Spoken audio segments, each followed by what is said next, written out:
Muy buenas tardes a todos. En nombre de la Sociedad Nacional de Minería, Petróleo y Energía, les damos la más cordial bienvenida al séptimo encuentro Camino al Simposium Internacional del Oro, la Plata y el Cobre, denominado Perspectivas de Reactivación y Tercerización en el Perú. El encuentro de hoy inicia a las 10 de la mañana y durará aproximadamente hasta las 11:15. Les recordamos que pueden colocar sus comentarios durante el evento en el botón de preguntas y respuestas que ofrece la herramienta Zoom. Y también les agradecemos de antemano por llenar la encuesta que se les enviará al terminar el evento. Para empezar, escucharemos las palabras de bienvenida del presidente del comité organizador del 14 Simposium Internacional del Oro, Plata y Cobre, José Augusto Palma. Adelante, José Augusto. Muchas gracias, Mariana.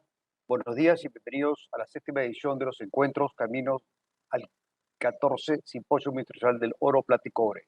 En nombre del comité organizador del simposium, aprovecho esta oportunidad para invitarlos para que, al igual que el día de hoy, nos acompañen los días 10, 11 y 12 de mayo en la nueva y desafiante edición del simposium, el cual se realizará en modalidad virtual y presencial en el Hotel Westin de Lima. Hemos preparado un programa muy interesante con expositores de talla mundial que abordarán el rol de la minería moderna en el mundo, con particular énfasis en las grandes tendencias globales como el cambio climático, la transición hacia la economía verde, la sostenibilidad ambiental y social y la buena gobernanza, conocida por sus siglas en inglés como ESG, la innovación y tecnología, y el impacto que todas estas corrientes tendrán en la industria, la oferta y la demanda de los metales, el futuro del trabajo, los proveedores y la sociedad en general. Para ello, contaremos con reconocidos expositores como el doctor Danny Rodrik, quien compartirá con nosotros su visión de la geopolítica y economía global, el señor Evi Hambro, jefe global de inversión temática y sectorial de BlackRock, quien nos ofrecerá la visión de los inversionistas, y el doctor Rohitesh Jawan, CEO del Consejo Internacional de Minería y Metales, conocido como ICMM, quien expondrá sobre la sostenibilidad y las industrias extractivas, entre otros reconocidos panelistas líderes en sus respectivas especialidades. Asimismo, el evento contará con la participación de las autoridades y líderes de empresas mineras internacionales y nacionales de los sectores aurífero, argentífero y cuprífero, entre los cuales estarán los CEOs de Newmont, Freeport-McMoRan, Hecla Mining, Asarco, Poderosa, Compañía Minera Buenaventura y Hochschild Mining, entre otras. Desafortunadamente, en lugar de dedicar el espacio de hoy para tratar sobre los grandes retos del futuro de nuestro país, como la capacitación, tecnología e innovación continua, el evento de hoy tratará sobre un tema más coyuntural, pero de particular relevancia para nuestro país por las nefastas consecuencias que tendrá sobre el empleo formal y la reactivación económica que tanto necesita la población y el país. Se trata del Decreto Supremo 001-2022-TR, recientemente emitido por el Ministerio de Trabajo y Promoción de Empleo, el cual prohíbe la restricción de ciertas actividades, desconociendo de manera arbitraria y sin criterios técnicos la realidad empresarial, la Constitución y la ley y la jurisprudencia que ratifican la plena validez de la tercerización laboral. Con el afán de contribuir a un análisis técnico y objetivo de esta norma, hoy nos acompañan tres profesionales de reconocida y amplia trayectoria, quienes con sus reflexiones e intercambio de opiniones nos ayudarán a entender mejor el alcance de la norma sobre nuestras actividades, así como las adversas consecuencias de esta norma sobre la economía en general, lo cual estoy seguro nos ayudará a todos a tomar las mejores decisiones en cada una de nuestras empresas. Los dejo con la doctora Ángela Grosheim, directora ejecutiva de la Sociedad Nacional de Minería, Energía y Petróleo, quien será la moderadora de este panel que hoy nos reúne. Muchas gracias y los espero en el simposio. Gracias, José Augusto. Muy buenos días y gracias por acompañarnos en este encuentro Camino al Simposio, en el que, como ya señaló José Augusto, tocaremos un tema de suma relevancia para la adecuada operación de las empresas en el país, entre ellas las del sector minero energético. Me refiero a la tercerización. Como ya señaló también José Augusto, en febrero pasado se publicó el Decreto Supremo 001-2022 del Ministerio de Trabajo, en el que se establece la prohibición de usar la figura de tercerización en actividades definidas como el núcleo de negocio y que impliquen desplazamiento.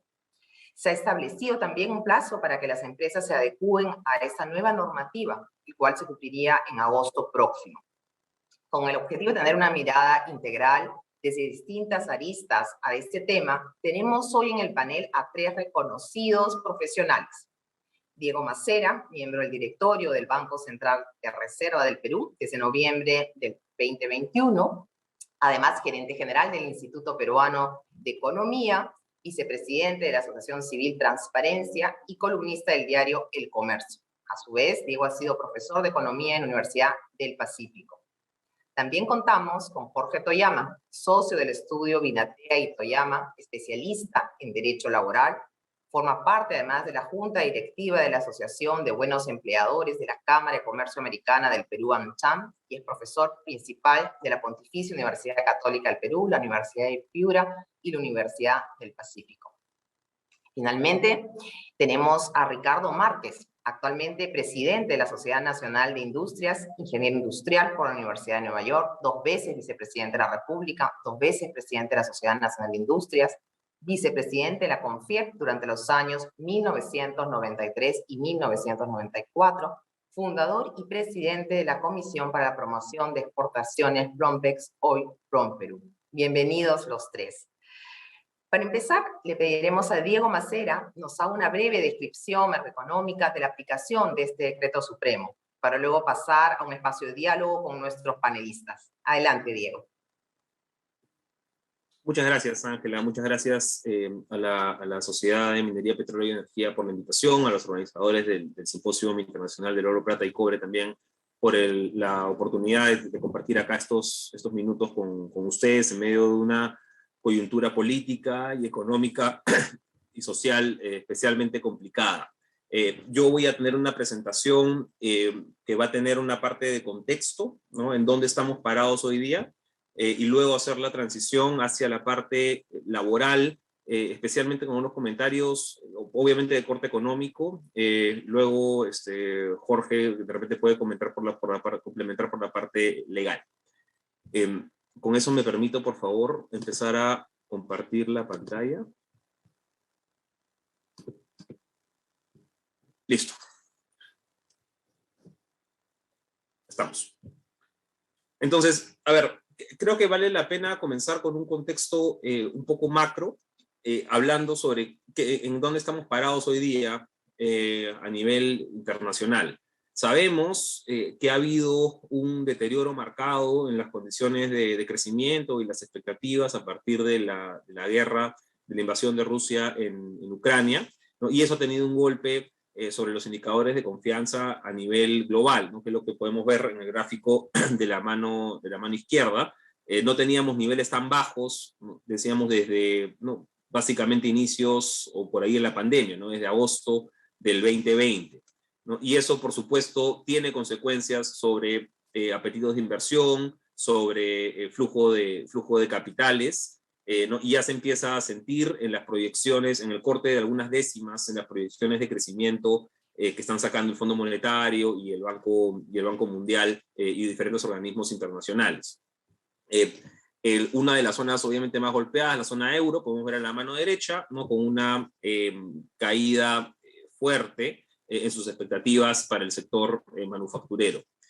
China, además, rápidamente, China, además, con los problemas que sabemos vinculados a su política de COVID-0, que ha tenido como consecuencia parte de los problemas logísticos que vive hoy el mundo, y que explican también en parte lo que vemos aquí a la mano izquierda, ¿no? Que es este incremento considerable de las cotizaciones internacionales, que ya venían, eso no es un fenómeno nuevo, esto ya venía desde básicamente desde el COVID del 2020, con un encarecimiento de los productos de diversos, casi todos los commodities, pero que llegan en las últimas semanas a niveles en realidad insospechados para la mayoría en el mundo, que estamos siguiendo esto con atención. Por supuesto, como respuesta a la invasión rusa en Ucrania, ¿no? Esto ha tenido efectos globales significativos sobre cadenas de producción, sobre reajuste en términos energéticos, No, y la parte positiva, de repente, para nosotros de todo este proceso, ¿no? Ha sido un alza interesante en las cotizaciones internacionales del cobre, ¿no? Que hoy se ubican cerca del 4.7 dólares la libra, ¿no? Niveles incluso superiores en algunas semanas a lo que se habían tenido en el superciclo anterior de hace 10 años. ¿No? Vamos a hablar de eso en un ratito después. Hablando ya de panorama nacional.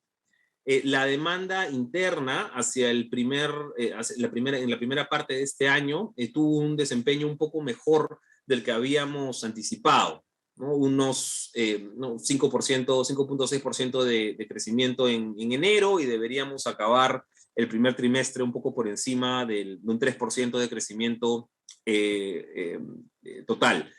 Ahora, esto es muy ligado a algunos indicadores de consumo que están yendo un poco mejor de lo esperado durante estos meses, ¿no? En vista también del proceso de reapertura económica, ¿no? Y la normalización de varias actividades en los últimos meses posteriores a la tercera ola del COVID de enero.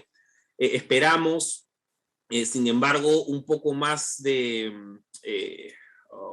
turbulencia cuando empezamos a ver ya los indicadores de inversión. Entonces aquí hay una historia distinta, ¿no? Por una parte tenemos indicadores de consumo que parece que están yendo bien, que están yendo sólidos, pero por otro lado, cuando uno mira lo que de cierto modo es más importante para evaluar el futuro, ¿no? Que son indicadores de inversión, aquí las figuras ya no son tan bonitas. En consumo interno de cemento, por ejemplo, básicamente una variación nula interanual entre enero y febrero, después de haber tenido tasas súper buenas durante el año pasado. Importaciones de bienes de capital, quizá un dato incluso más revelador, con una contracción en enero-febrero de este año. Entonces, de nuevo, esto muy ligado, por supuesto, a las expectativas económicas que están en tramo negativo a 3 meses, no según la encuesta del Banco Central, ya por unos 10 meses consecutivos. No hemos tenido nunca un periodo tan largo desde que llevamos cuenta de la serie hace 2 décadas. No hemos tenido nunca un periodo tan largo de expectativas a 3 meses en tramo negativo, y eso lógicamente se está reflejando en los indicadores de inversión privada que tenemos ahí. No ayuda el pobre desempeño también de la inversión pública, ¿no? Con una contracción también de 11-12% al primer trimestre de este año en real interanual. Uno hubiera esperado, de hecho, que en año de elecciones subnacionales la inversión pública más bien repunte, ¿no? Dado que no lo ha hecho durante el primer trimestre, esperamos de repente estén guardando aquí las balas para el segundo semestre del año. Pero ciertamente es sorprendente que en un contexto de elecciones subnacionales tengamos inversión pública en negativo. Y esto es tanto, uno dice, gobiernos subnacionales, pero aquí también hay amplia responsabilidad del gobierno nacional, muy probablemente ligada, ¿no? a los nombramientos que ha habido en el Ejecutivo en los últimos meses. A la fecha ya tenemos hasta marzo de este año, no teníamos ya 20 de las 25 regiones con un promedio móvil en caída, si uno evalúa la ejecución y el devengado en inversión pública. Y el gran elefante en la sala es un poco lo que anticipábamos antes, que es la evolución de los precios y el proceso inflacionario que está viviendo el Perú junto con el resto del mundo en los últimos meses, ¿no? Hemos llegado a inflaciones que no registrábamos desde hace ya algunas décadas, ¿no? Y ciertamente eso tiene pues un impacto sobre el nivel de ingresos reales y calidad de vida de la población, ¿no? Vinculado al el incremento del costo de la canasta básica vinculada a alimentos o vinculado a combustible, ha subido de forma considerable, y claramente las herramientas de respuesta política que se pueden dar desde el Ejecutivo son limitadas. No me queda muy claro, la verdad, cuál va a ser el efecto de estos cambios tributarios que se están planteando. Yendo ya al sector minero. A ver, si uno mira la economía en conjunto, no, estamos ya desde hace varios meses en un nivel de producción total de PBI por encima de lo que teníamos en la prepandemia, ¿no? Básicamente, hacia el tercer trimestre del año pasado, alcanzamos ya un nivel de PBI igual o un poco superior a lo que se tenía en el cuarto trimestre del 2019. El caso de minería, eso es un caso economía total. En el caso de minería específicamente, el avance es menos auspicioso, ha sido un poco menos rápido, ¿no? Y enfrentado con diferentes problemas, ¿no? Ha habido algunos temas ya propiamente de la industria vinculados a mantenimiento, por ejemplo, no, pero hay otros, problemas que explican estos resultados, ¿no? Con una producción de cobre, por ejemplo, en negativo, en comparación con en febrero del 22, comparado con febrero del 2020, que están más bien vinculados estas causas a los problemas de conflictividad que estamos viviendo en el país y que se han venido acentuando en los últimos meses, ¿no? Ya desde el Banco Central se calculaban pérdidas durante el 2021 por más o menos 1.500 millones de soles de forma directa, ¿no? Y hoy tenemos varios proyectos y varias operaciones mineras amenazadas o paralizadas, que ciertamente golpean las expectativas del sector y las posibilidades de generación de exportaciones, de empleo y de tributos. Aún así, dado los precios que se tienen a nivel global, si uno mira el índice de exportaciones mineras, estamos en cifras récord históricos. De nuevo, el volumen no ha acompañado, pero en tu P por Q, el P ha sido sumamente interesante, y eso ha tenido como consecuencia, no solamente ese incremento en las exportaciones, el valor de las exportaciones que vemos aquí, no, sino también una consecuencia sumamente positiva sobre arcas fiscales, ¿no? Casi, más o menos el 40% del incremento que hubo en ingresos tributarios el año pasado, ¿no? Y que explican que el déficit haya estado en 2.6%, más o menos 40% de este incremento vino desde el sector minero, obviamente muy ligado a estas mejores condiciones de los precios. Lo lamentable, y aquí entramos de repente un poquito más en materia, lo lamentable es que no hemos podido aprovechar adecuadamente este contexto de buenos precios para tener un nuevo superciclo de inversiones que acompañe al superciclo de precios. Fíjense, fíjense en el gráfico de la derecha, cuando los precios de exportación, que son esta línea anaranjada, venían en franco crecimiento y estaban a niveles altos, la inversión minera acompañó, ¿no? Y esos son los momentos en donde se empiezan a gestar y salen y avanza la construcción de Constancia, ¿no? De Toromocho, de la ampliación de Cerro Verde, de Las Bambas, ¿no? Estos eran momentos en donde tu inversión minera acompañaba estos buenos precios, y que por supuesto era cuestión de sembrar en ese momento para tener grandes megaproyectos o proyectos chicos o proyectos medianos, la verdad da igual, pero que puedan producir durante las siguientes décadas, y es mucho de lo que hemos estado viviendo en los últimos años. Ahora viene un nuevo superciclo, ¿no? Con índice de precios, decíamos, incluso mejores en ciertos casos de lo que habíamos tenido en la década anterior, pero no ha sido acompañado, fíjense la línea azul, esta línea no está acompañando en este ciclo a la línea naranja, ¿no? Lo que significa no estamos aprovechando, no hemos podido aprovechar este nuevo superciclo para sacar proyectos de los 60.000 millones que tenemos en la cartera del MINEM, ¿no? Y acá digamos, hay varios que podríamos mencionar. El punto es, no estamos hoy día aprovechando este ciclo minero como lo aprovechamos la vez pasada. Mucho de ello, creo, como consecuencia de la incertidumbre local en la que estamos viviendo, y con eso ya pasamos hablar un poco del mercado laboral. Entonces, cuando hablamos de incertidumbre, no solamente, lógicamente estamos hablando de varios asuntos, hablamos de conflictividad antes, pero podemos hablar también de temas tributarios, ¿no? Esa incertidumbre que hubo sobre el planteamiento de pedido de facultades del Ministerio de Economía y Finanzas de diciembre del año pasado, ¿no? A eso agrega la incertidumbre, y hoy tenemos otro frente nuevo de incertidumbre respecto de la aplicación de esta norma que limita la tercerización en diferentes sectores. A ver, en el contexto total del mercado, todavía tenemos una recuperación muy precaria del mercado laboral total. Decíamos antes, el PBI ya se recuperó, entre comillas, y eso es cierto, ¿no? Si uno ve, ya estamos un poquito, 2% más o menos por encima de los niveles prepandemia. Pero el mercado laboral la historia es bastante distinta.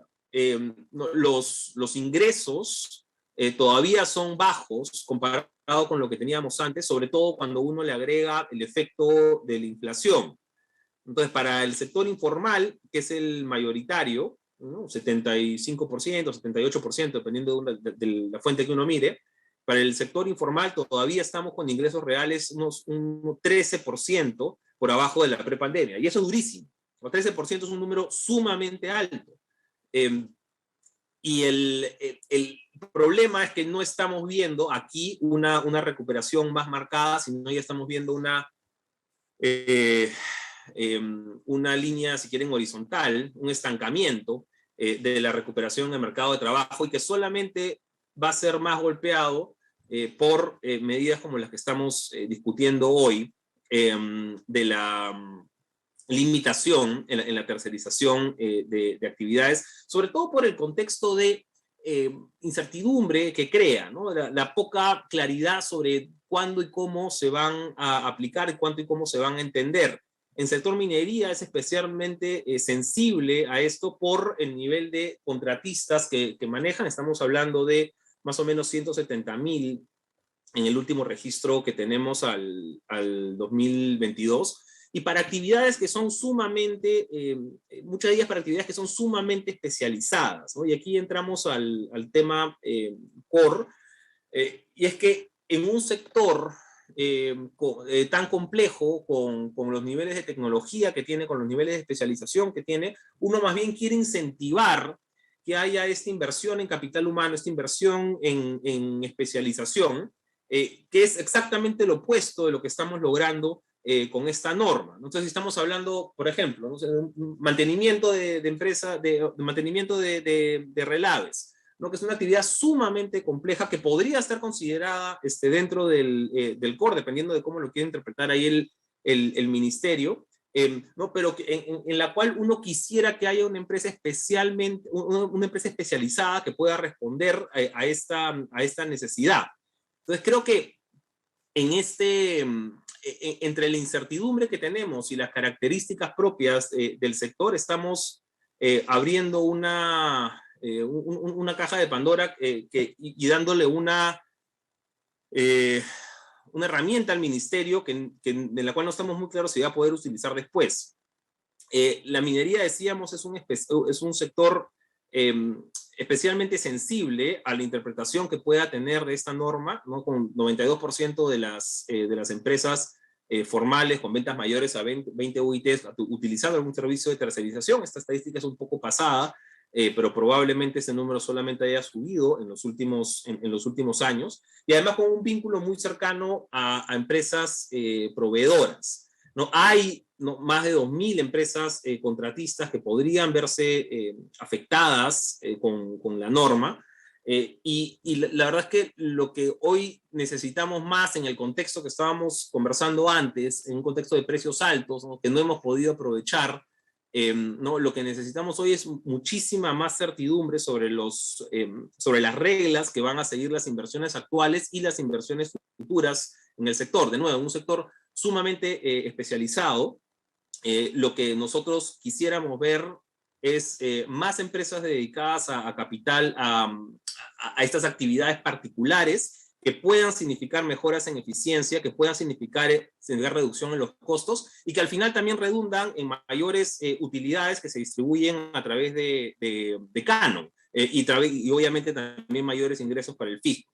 Entonces, al final, el contexto en el que estamos, ¿no? Y creo que invita a replantear o por lo menos repensar un poco lo que hemos hecho con esta limitación de tercerización al sector, si es que queremos una minería responsable y sostenible que aproveche el ciclo en el que estamos hoy día. Con eso culmino la presentación y quedo atento a las preguntas o comentarios del panel. Muchas gracias.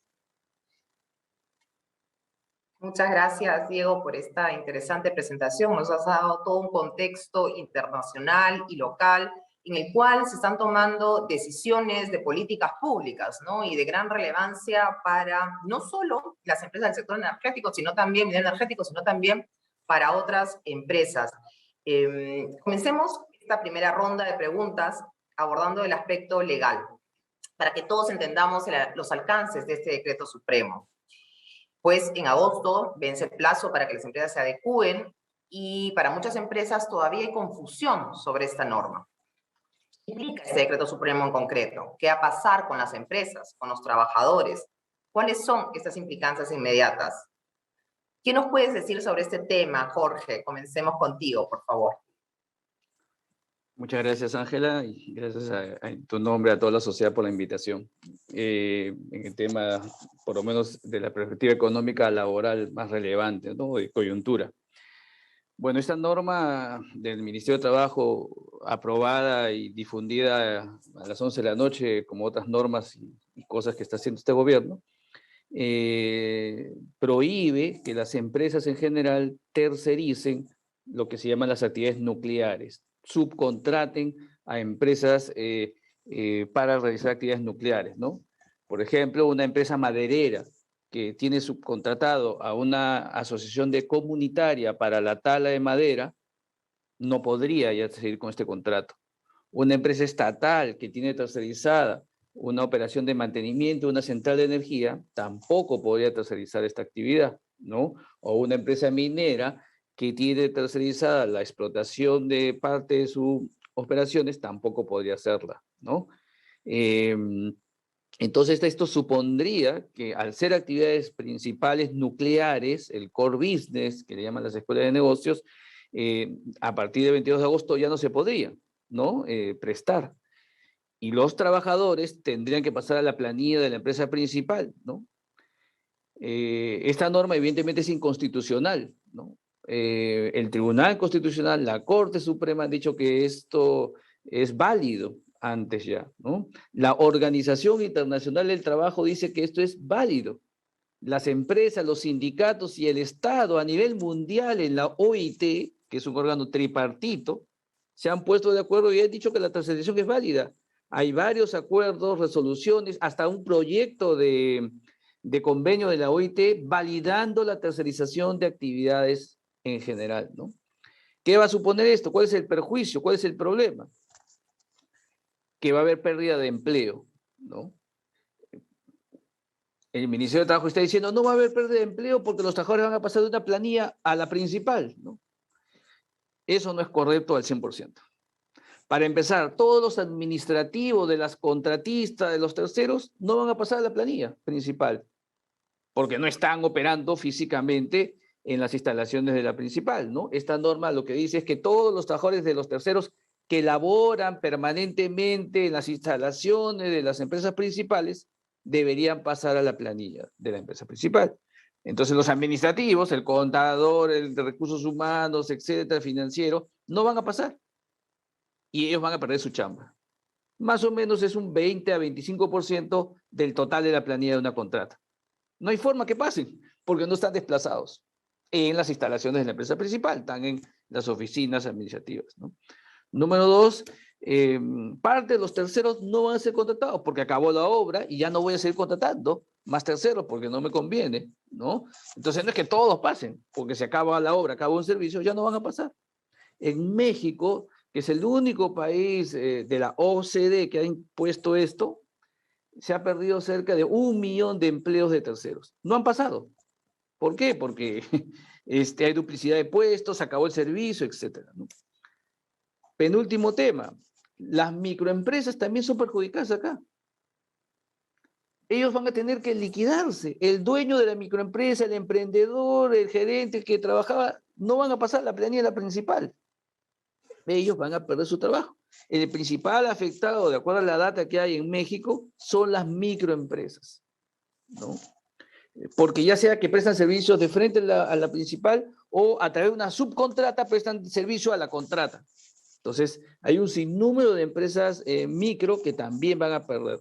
En consecuencia, esta norma, este reglamento, pretende que las empresas vuelvan al esquema tradicional, antiguo, cavernícola, donde la empresa tiene que contratar a todos los trabajadores y tiene que hacer todo. Y si no puede, lo siento, ¿no? Ojalá se están presentando con esto a cabo procesos de amparo, procesos de acción popular, procesos ante Indecopi. Creo que esta es la norma más cuestionada de todos los tiempos en el Perú, ¿no? Y no dudo de que van a haber cautelares, van a haber resoluciones que esperemos antes de agosto o después deroguen esta norma inconstitucional, arbitraria, anacrónica y nada. En el benchmark internacional solo 2 países en toda América Latina la tienen, ¿no? Gracias, Jorge. Es interesante lo que comentas. Si la OIT permite la tercerización, nosotros yendo en una corriente completamente diferente y además completamente diferente a lo que entenderíamos, buscaría la norma, que es mayor empleo formal. Estaríamos yéndonos justo al efecto contrario y afectando, como bien señalas, empresas pequeñas y microempresas, como el caso de México. Ricardo, tú como representante de la Sociedad Nacional de Industrias tienes interesantísimos comentarios al respecto, por favor. Buenos días, doña Ángela. Muchas gracias por la invitación de la Sociedad Nacional de Minería, Energía y Petróleo. Y bueno, quiero contarles que nosotros desde que hace más o menos 3 años y medio entramos a la SNI, nosotros decidimos como un objetivo relacionarnos con los diferentes gremios, porque precisamente la industria está en el centro. La industria puede tener productos que están en construcción, productos que están en agricultura, productos que están en minería, servicios, y por eso es que nosotros estamos aquí. Es lamentable lo que ha pasado, porque la verdad esto tiene una pequeña historia, y está en el Consejo Nacional de Trabajo. La señora ministra, cuando vio que los trabajadores, la CGTP y la CONFIEP y SNI, el resto de gremios, estaban de acuerdo en varios temas, que ustedes se van a quedar con la boca abierta. Ellos estaban, la CGTP, de acuerdo con lo que es el apoyo y a las MIPES, todo lo que es el desarrollo sectorial, todo también lo que es la formalización, la informalidad, porque son temas que se tienen que trabajar y qué mejor que los trabajadores estén de acuerdo en estos temas. Por tanto, nosotros cuando ya fuimos al Consejo Nacional de Trabajo, sabíamos lo que queríamos. Por supuesto que la CGTP tiene sus demandas que pueden ser un poco distintas a las nuestras, pero teníamos al menos la familiaridad. Yendo ya al tema por decir, el hecho de que no se pueda tercerizar actividades en sectores como la minería, que involucrarían, por ejemplo, las voladuras, el acarreo, el movimiento de las tierras, incluyendo el perfilado y estabilización de tajos, entre otros. Esto de aquí, ¿cómo va a quedar? Y entonces nosotros decimos, estos trabajadores también son especializados.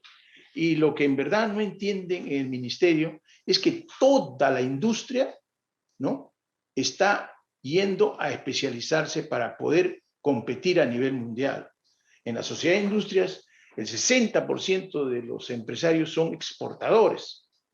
Y nosotros siempre apoyamos la exportación como la única salida para crecer. Por tanto, nosotros tenemos que buscar la tercerización. Y por decirles a ustedes, a un sector que está creciendo enormemente, que es el sector de exportación de confecciones, y que muchos empresarios dicen, arreglen esto porque quiero poner otra planta, plantas de 3.000, 5.000 trabajadores. Ahí, por decir, quiero que me entiendan, hay empresas que se dedican a hacer millones y millones de t-shirts con 3 botones, pero hay otras que hacen los 8 botones. Entonces, esas plantas, ¿qué hacen? Lo mandan a un tercero pequeño empresario ese trabajo y después lo vuelven a la fábrica. Entonces, ¿qué quiere decir? Que ese pequeño empleador va a perder esa pequeña empresa. Lo mismo hacen con el empaquetado. Y lo que ha pasado aquí es que no se ha visto verdaderamente por qué existe esto. Y esto es porque los empresarios aquí tenemos que buscar cómo ahorrar costos en cada paso que demos para llegar a competir con las importaciones y con las exportaciones. Entonces, esto yo veo que es algo que, la verdad, nosotros queremos ver también, y por eso es que yo he visto en el periódico 1 a nuestro colega sindicalista Luis Villanueva Carvajal, y él dice, miren, ve, los contratistas y subcontratistas en construcción civil frecuentemente violan el principio de igualdad salarial, pese a que este sector, las remuneraciones y otros beneficios laborales están definidos en la negociación colectiva por rama de actividad. ¿Qué es lo que en verdad está pidiendo él? Lo que está pidiendo él no es la tercerización, lo que está pidiendo él es que SUNAFIL haga su trabajo, que SUNAFIL haga su trabajo, porque si hay empresas que hacen lo que está diciendo Villanueva, entonces sí, pues no lo está aplicando bien la tercerización, pero no es para que agarren y le expandan en todos los sectores, y lo que nosotros vemos de que aquí va a ser un pandemonio, porque le vamos a dejar, ¿no?, la decisión a los señores de SUNAFIL, porque si ustedes me dicen cuál es la definición de núcleo, la diferenciación va a ser bien simple, ¿no? El gobierno a través de SUNAFIL va a decir una cosa, los empresarios van a decir otra cosa, la CGTP va a decir otra cosa y el Poder Judicial va a decir otra cosa. Entonces estamos encaminando nosotros a algo muy, muy dañino para la situación que estamos hoy en el país. El gobierno está creando otro problema, porque la verdad es que esto, lo que nosotros demandamos es que vaya al Consejo Nacional de Trabajo para ahí definir, ¿no?, por sector, minero, industrial, diferentes sectores que hay, qué cosas son las que son aplicables a esto o no son aplicables. Es evidente también que les tengo que decir que nosotros ya como Sociedad de Industrias estamos haciendo una acción popular contra esta medida y donde hay cientos de empresas que se están inscribiendo, porque la verdad es que nosotros no podemos, en estos momentos que no hay trabajo, ¿no? En estos momentos que no hay trabajo no podemos estar hablando de esto, pues lo que tiene que hacer el Ministerio de Trabajo es cómo resolver el problema de Cuajone, de la Sauder, tiene que ver cómo resolver el problema de las Bambas, ¿no? El Ministerio de Trabajo tiene, su trabajo es ese, resolver esos problemas, pero yo no veo que están hablando de eso. La ministra no habla de eso, la ministra está hablando de cosas como que no se saquen, que se pueda sacar toda la plata de las AFP, cosa que sería otro error gravísimo. Entonces nosotros lo que demandamos acá es que se dé más tiempo para que podamos sectorialmente ver qué cosa podría ser aplicable, ¿no? Y por otro lado, pedirle también que eso lo hagamos en el Consejo Nacional de Trabajo. Gracias. Gracias, Ricardo. Efectivamente has tocado un tema que es de suma relevancia. Para efectos laborales, el Consejo Nacional de Trabajo es la entidad donde tanto los trabajadores, empresarios y el sector público discuten en la búsqueda de una mejor política pública. Y como bien ha señalado, el tema de formalización es indispensable y creo que todos estamos de acuerdo y ahí es donde deberíamos focalizarnos. También mencionaba un tema de necesidad de ahorro de costos, que me parece muy interesante ahí repreguntarlas. Me gustaría que tú y Diego ahí complementen un poquito, ¿no? Porque tanto formal y legalmente las empresas van a tener que ajustar su accionar con este decreto supremo. Pero esto no va a resultar sencillo. Hay una complejidades dentro del proceso productivo, el grado de especialización que ya mencionaba antes Diego, que es importantísimo además para como crecimiento de la población, ¿no? ¿Qué significa esto en realidad en la estructura de costos de producción para el arreglo operativo y práctico del quehacer productivo? ¿Estos cambios podrían afectar los precios? ¿Nos podrían señalar un ejemplo? Ya Ricardo nos estaba contando el sector textil. ¿Habría otros efectos? Diego, por favor, tus apreciaciones. Sí, sí, por supuesto, Ángela. O sea, aquí el tema de fondo en realidad es la competitividad. ¿Ya? ¿No? Eso es lo que estamos aquí afectando directamente con una norma de este tipo. Ya Jorge mencionaba el caso de México, que es un caso más reciente, pero en el mismo sentido se puede mencionar también el caso de Ecuador, que ya tiene algunos años. Esta norma es del 2008, ¿no? Cuando estaba el presidente Correa, si no me equivoco, con el mandato constituyente número 8, que prohibió también la tercerización, intermediación laboral, y ahí decían con el fin, ¿no? Y siempre son estos temas, ¿no? Con el fin de evitar la explotación. Hay un trabajo de la Universidad Andina Simón Bolívar, señalaba que sabía que solamente el 20% de los trabajadores tercerizados habían sido incluidos en la planilla. ¿Ya? Es otro contexto, es otro momento, ¿no? Pero creo que sirve como referencia de los efectos que podrían tener una norma de este tipo. ¿Ya? Ahí, además, creo que Ricardo apuntaba muy bien a que en realidad la industria moderna está caminando hacia cada vez mayor especialización, no menos especialización. ¿Ya? Y ya tenemos ejemplos de algunas, no voy a decir el nombre, de una gran empresa minera, ¿no? Que está esperando una ampliación, pero la empresa minera no tiene los camiones necesarios, ¿no? Y es algo en parte que subcontrata, y no va a hacer no va a hacer esta inversión considerable en ampliación de la unidad operativa, en tanto no exista más claridad sobre cómo se va a interpretar la norma, ¿no? Y esta es una ampliación más o menos, es significativa en términos en términos de movimiento económico y movimiento de tierras y movimiento en general, trabajo y tributos. Entonces, como ¿no? Como este ejemplo, podemos tener varios que no solamente están impactando en el tema de las operaciones actuales, ¿no? Mencionaba ya el caso, por ejemplo, de mantenimiento de empresa de relaves, es uno bastante claro, no, pero que también están impactando en las perspectivas de operaciones futuras, ¿no? Y eso ¿no? eventualmente puede tener un costo incluso mayor para el país de los proyectos, pero que es a veces difícil de evaluar, porque claro, no lo ves, ¿no? Pero es el costo de lo que no sucedió, precisamente por lo que estamos viviendo hoy día. Y ahora, como última derivada que tienes aquí, más allá de la parte de pérdida de competitividad, ¿no? De nuevo, con una industria y un mundo que se está yendo cada vez hacia la mayor especialización, ¿no? Como otra derivada de esto es menor competitividad, menor eficiencia, redunda también en menores márgenes, que redundan en menores tributos, y que a su vez también redundan en menores transferencias de canon, ¿no? Entonces acá hay un combo bien completo de malas consecuencias que se derivan de la aplicación de este decreto y de la incertidumbre que está generando.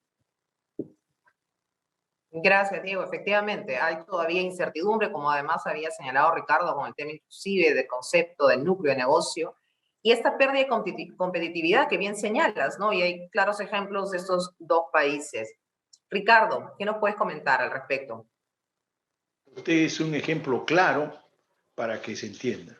Mi amigo Herbert Vilcapoma es un empresario metalmecánico que se dedica específicamente a la industria minera, y él fabrica máquinas perforadoras autómatas, sin personas, o sea, todo es 4.0. Entonces él nos llama y nos dice, ¿cómo va a ser esto? Y bueno, lo que vemos es que en la medida de que él, que él está haciendo el servicio dentro de la mina, entonces él va a tener que, no sé lo que va a pasar ahí, porque en verdad él se dedica a fabricar, pero a la misma vez da servicio de perforación a las minas. Entonces, ¿y cómo es que ha llegado eso a él? Precisamente porque da servicio y él y su hijo han desarrollado todas estas maquinarias, ¿no? Y entonces él necesita seguir haciendo ese servicio para seguir mejorando la tecnología de las máquinas que él aplica para minas. Hay muchas empresas que se dedican a trabajar específicamente para las minas, ¿no? Porque son proveedoras y además lo que nosotros pretendemos como institución, y hemos hecho una mesa de trabajo de proveedores, porque en este momento, como dice Diego, hay 4% del PBI de proveedores, y lo que nosotros aspiramos es a duplicar eso en los próximos 5 años, porque ahora sí nosotros tenemos una mesa de trabajo de proveedores y mineros, ¿no? Y entonces se nos hace más fácil el poder dar ese servicio, ser un proveedor, ¿no? Y por eso es que esta ley va a arruinar todos esos conceptos, porque nadie va a querer recibir un servicio, porque si no, se va a quedar con ese servicio como una industria clasificada ¿cómo se llama? Por SUNAFIL, como que tiene que hacerle también la minería. Entonces, estas son las cosas clarísimas que tenemos que resolver, pero como son tantos sectores, yo les he hablado del sector minero, industrial, pero en agricultura es lo mismo. En agricultura están empacando con robots, ¿no? Y están dando ese servicio. Lo mismo pasa con la industria de llantas. En la industria de llantas también hay robots, ¿no? Entonces, todo esto tenemos que clarificarlo por sector, y no lo vamos a hacer si no estamos en el Consejo de Trabajo que tenemos, y va a ser un pandemonio, y en verdad, en vez de mejorar el empleo, vamos a perder el empleo. Eso no puede ser, y nosotros tenemos que ser claros con el gobierno. Por eso es que estamos con esta acción popular, de decirles, esto no camina, y ahora pues, encima con todo el problema político que tenemos, que no sabemos qué cosa va a pasar, pues esto lo único que hace es perjudicar. Y nosotros los empresarios tenemos que tener la cabeza fría para que esto no se nos vaya de las manos. Nosotros queremos mandar un mensaje claro al Ministerio de Trabajo, que queremos diálogo antes de que siga promoviendo diferentes mecanismos laborales que nosotros no hemos opinado en absoluto. Gracias. Perdón, Ángela, si me permites complementar una idea muy chiquita respecto de lo que decía Claro, Ricardo. Ahí José Augusto mencionaba que venía Dani Rodrik al simposio, ¿no? Y cuando Dani Rodrik ha tenido la oportunidad de comentar antes sobre el caso peruano, una de sus recomendaciones centrales era precisamente la integración y la especialización en las cadenas hacia atrás. ¿No? Que a veces pensamos en esto y valor agregado de la minería yendo hacia adelante, hacia los procesos de industrialización, ¿no? Cuando en realidad quizá el mayor valor agregado está precisamente en el desarrollo de proveedores especializados para nuestras industrias motores, ¿no? Motores exportadoras, tanto en la minería como la agroindustria, ¿no? Entonces, esta recomendación de Rodrik de hace algunos años para el caso peruano es parte de lo que se atenta cuando tenemos una norma de este tipo. Creo que lo mencionaba ya muy bien Ricardo. Gracias, Diego. Efectivamente, Ricardo nos ponía bien claro que esta norma, cómo va a afectar a los proveedores, que es un sector que debería seguir creciendo, duplicándose, como era el objetivo, y sin embargo, no estamos yendo en ese sentido, y por el contrario, está afectando a diferentes sectores. Él mencionaba también entre ellos el sector agrícola. Yo quisiera ponerles, por ejemplo, otro caso, ¿no es cierto? El sector eléctrico. En el sector eléctrico, las empresas tercerizan una serie de servicios, ¿no? Que requieren, obviamente, un personal altamente especializado, con equipos de primera, ¿no? Para tener el mejor estándar, evitar riesgos y Estos, obviamente, al momento que el organismo regulador determina la tarifa eléctrica, lo toma en cuenta. Entonces, el día de hoy, ¿qué es lo que va a pasar con este tipo de norma? ¿Qué es lo que podría ser regulador, ¿no es cierto? Considerar eso también dentro del núcleo del negocio y, por lo tanto, incrementar la tarifa eléctrica. No lo sabemos. A propósito de eso, quisiera comentar algo que ya Ricardo había mencionado, que podrían haber múltiples interpretaciones sobre lo que es el núcleo del negocio. ¿Cómo se entiende este concepto? ¿No será posible contratar empresas terceras especializadas? ¿Cuál es la lógica dentro de este esquema? Jorge, ¿nos puedes comentar? Sí, con gusto, Ángela. Bueno, esta norma es tan cuestionable e increíble quizás, que prohíbe cualquier tipo de actividad nuclear, ¿no? Una actividad nuclear que puede ser desarrollada por una empresa especializada o no especializada. Por ejemplo, ¿no? Una empresa minera podría tener un contrato con una contrata comunal no tan especializada para la explotación minera, ¿no? Eso estaría prohibido.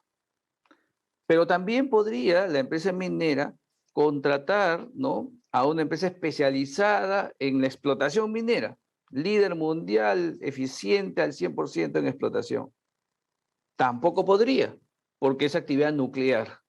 O sea, cualquier tipo de actividad nuclear prestada por una empresa especializada o una empresa, digamos, para un fin más de influencia y de ayuda en el entorno social, en tanto nuclear no se podría.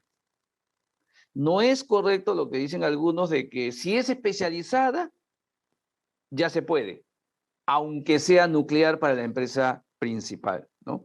El ejemplo que tú bien ponías, Ángela, de la empresa de energía eléctrica que toca la puerta a un líder mundial en la operación de una central, actividad nuclear. Por más especializada que sea esa empresa global que produce energía al menor costo, y al producir energía al menor costo todos los peruanos nos beneficiamos, ¿no es cierto? No se podría, porque es nuclear. La especialización solamente se daría para todo aquello que no es nuclear, donde no necesariamente justamente se requiere especialización, ¿no? Es un absurdo, ¿no? Entonces, la especialización, por ejemplo, en minería de la voladura, ¿no? Manejo de explosivos, que son empresas globales o nacionales altamente especializadas y reguladas, tampoco se podría, ¿no? O una clínica que terceriza un laboratorio. Si la autoridad concluye que es nuclear, por más que el laboratorio sea líder mundial, tampoco se podría. Yo tendría que demostrar que la actividad no es nuclear, ¿no?, para recién trabajar. Los ejemplos que colocaba Ricardo muy bien de especialización en el sector industrial también no se podría, porque si tú concluyes que es nuclear, por más especializado que sea el tercero, estaría prohibido, ¿no? Entonces, la falta de especialización que generaría a partir de agosto, ¿no?, es un problema adicional. Muchas empresas están diciendo ya, aunque no estoy de acuerdo con la norma, aunque esté presentando una acción judicial y si al 22 de agosto esta cosa sigue, ya, el peor escenario no es incorporar a los trabajadores en la planilla. El peor escenario es que yo no tengo el know-how para hacerlo, ¿no? Es terrible realmente lo que está pasando, ¿no? Entonces, y un último tema para comentar de lo que tú estás señalando. Va a haber una serie de resoluciones judiciales, SUNAFIL, de qué cosa es nuclear, ¿no? Entonces nos vamos a meter en el capítulo 2 de esto, después del 22 de agosto, si esta cosa no se corrige, va a ser un festín de juicios y SUNAFIL y de procesos discutiendo qué cosa es nuclear y qué cosa no es nuclear. Y en 3 años la Corte Suprema decidirá qué es esto, ¿no? No tiene sentido. Así que nada, tenemos la esperanza que por alguna razón, ¿no?, ya sea de gobierno o judicial, esto se cambie, ¿no? El gobierno decía que esto es hay abuso, hay injusticia. Eso que hay, que es cierto, pero que es marginal, pero que hay, se corrige de otra manera, con fiscalización, con inspección, con registros. Hoy día no hay un registro nacional de tercerizaciones. Solamente el sector minero tiene un registro que funciona, ¿no? En general, ¿no? Hidrocarburos por ahí. Entonces, pero en general no hay un registro nacional. Entonces, si hay registro, se mejora el tema de solidaridad y se mete harta fiscalización, ya está. Solucionado la preocupación del gobierno, ¿no? Gracias, Jorge. Efectivamente, esta definición de núcleo de negocio va a terminar siendo absuelta probablemente dentro de muchos años, con lo cual esta incertidumbre que Diego ya además señalaba y comentaba, pues es mucho más grave. Diego, adelante con tus comentarios. Sí, el tema central, y aquí lo mencionábamos, es que en el corto plazo tienes esto, comentaba Jorge, de los no juicios, y si es nuclear, no es nuclear, hacia dónde se va, hacia dónde, qué cosas se debe entender como la actividad, pero digamos, eso en algún momento va a llegar a un término, y más o menos vamos a entender cuáles son los principios que está aplicando o no la SUNAFIL para sea sector farmacéutico o agrícola o minero. No, mi preocupación es que cuando el polvo se asiente, ya tengamos un poquito más claro qué cosas están entendiendo como tercerización, el punto de equilibrio al que hemos llegado sea tremendamente ineficiente. O sea, un punto de equilibrio en el que, claro, tenemos que asumir un montón de costos, y lo mencionaba Jorge también, dentro de las empresas, para las cuales no existe hoy día la capacidad de manejo, ¿no? Porque a veces yo puedo puedo de repente contratar al trabajador, pero solamente el trabajador no necesariamente tiene todo el know-how que hay dentro de la empresa proveedora y especialista, ¿no? Hay un tema, hay un cuerpo, hay un know-how detrás de estos de trabajadores que yo bien podría absorber en la planilla y que no necesariamente se van a ver reflejados en la empresa central. Entonces, aquí, cuando el polvo se asiente, mi preocupación es, ok, digamos, vamos a asumir que pasamos la incertidumbre, ya entendemos qué cosa piensa o no la SUNAFIL, no, igual podemos llegar a una situación de equilibrio en la que las empresas no tienen aún claro cómo tienen que ejecutar varios de los procesos que están hoy día pendientes, y más importante aún, pienso, se resta capacidad de innovación a la economía, ¿no? Porque muchos de los procesos de innovación se dan a partir de proveedores que identifican dónde están estas necesidades de la industria, ¿no? Y crean soluciones para empresas que no son necesariamente las suyas. Y estos proveedores tienen a veces mucho más flexibilidad para ensayar, equivocarse, ¿no? Entrar por este lado, ¿no? Que la empresa grande que está enfocada en su actividad central. Entonces, estos proveedores son en muchísimos casos, y es un poco el punto que hacía Roderick también, ¿no? Son el corazón de la innovación de la industria. Y estamos hoy sancionando precisamente este flujo, o creando mucha más incertidumbre sobre este flujo que alimenta competitividad, eficiencia, reducción de costos y generación de empleo. Efectivamente, Diego. O sea, aquí el tema de la innovación, estamos yendo justamente el lado contrario. Bueno, estamos llegando casi al final de la hora, y para terminar les pediría a cada uno de ustedes una reflexión final, ¿no? Y cómo ven y qué plantearían probablemente como una alternativa a lo establecido en el decreto supremo. Ya Ricardo y Jorge nos han mencionado la importancia de la fiscalización, del registro, ¿no? A ver, Ricardo, tus comentarios. Bueno, mírenme, y yo tengo acá un periódico de Acomipe. Ustedes saben lo que es Acomipe, ¿no? Son las empresas que dan servicios. Y dice, ¿por qué es mejor tercerizar? ¿Y saben de cuándo es? Desde el 31 de julio de 2020. ¿Qué significa esto? Que ha habido en esta libertad de negocios algunos señores que han dicho, voy a invertir en tercerizar. Ok, voy a meter mi plata en tercerizar. Bueno, y estamos hablando de julio del 2020, ¿no? Y están incentivando esto. ¿Y ahora qué va a pasar? Ahora le van a decir a ese señor que ha invertido, no, eso tú no puedes hacer eso, porque eso va a ir al núcleo. Estos son los problemas graves que tenemos que ver nosotros con casos concretos. Y nosotros lo que decimos, aquí se necesita un claro estudio que tiene que hacer el Ministerio de Trabajo, porque no ha hecho ningún estudio. ¿Por qué? Porque lamentablemente, en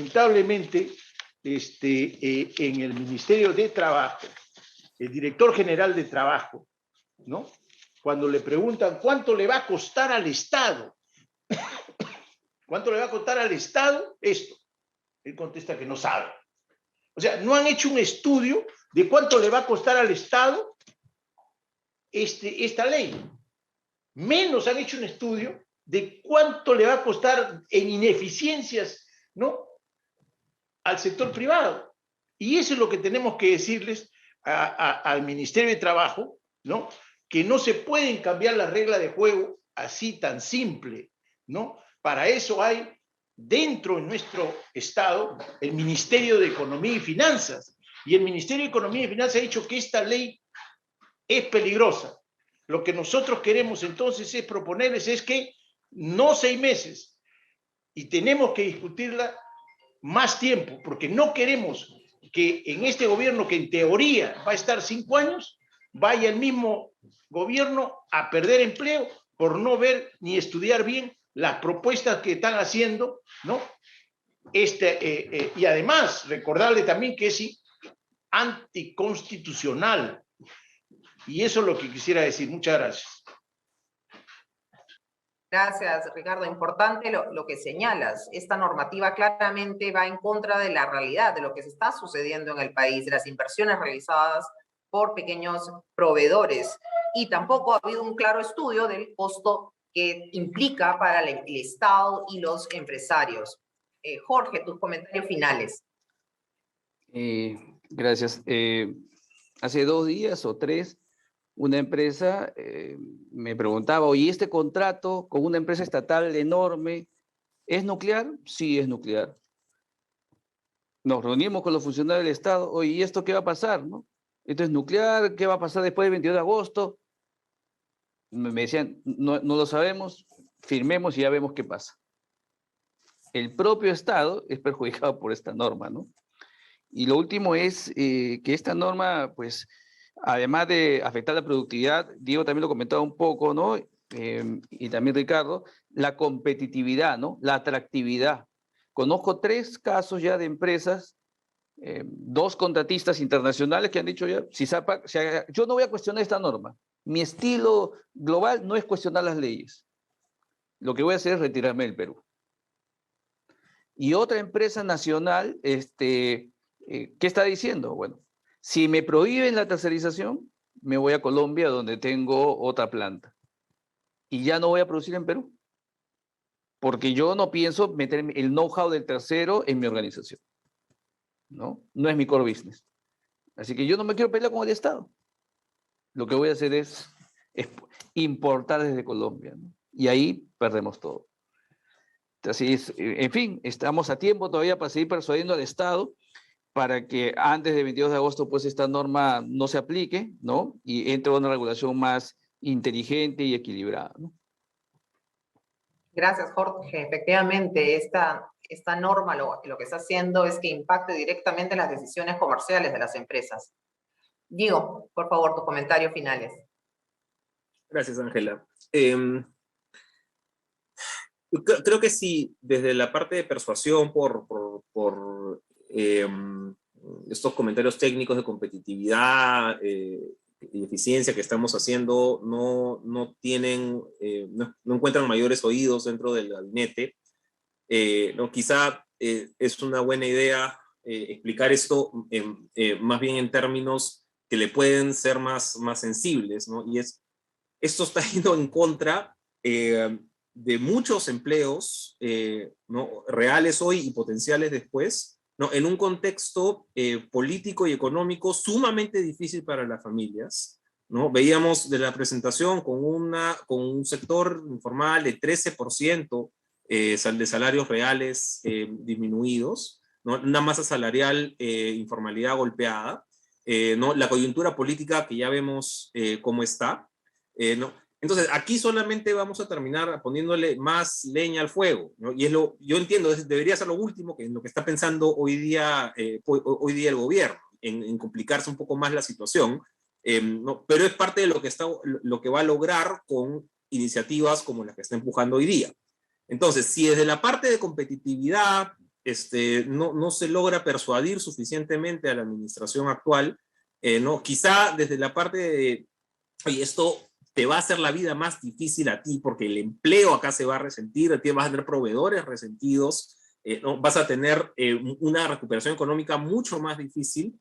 Quizá por ese lado haya mejor receptividad en algunos sectores del gabinete. Todavía hay tiempo, yo creo que debe haber algún esfuerzo para tratar de corregir el DS.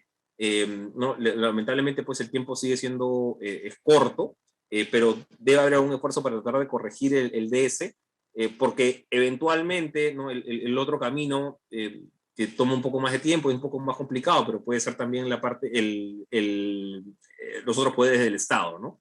Tanto, ya lo mencionaba Ricardo, a través del Tribunal Constitucional o el Poder Judicial, y el espacio legislativo. Gracias. Gracias, Diego. Efectivamente, creo que el resumen de esta jornada del día de hoy es básicamente esta afectación clara al empleo, que los tres han mencionado desde diferentes ángulos. Muchísimas gracias a nuestros tres panelistas. Me voy a quedar solamente con algunos comentarios finales de lo que han señalado. Diego nos ha hablado, por ejemplo, de una recuperación precaria del mercado laboral, ingresos bajos, y en esa coyuntura, ¿no es cierto?, sale este decreto supremo.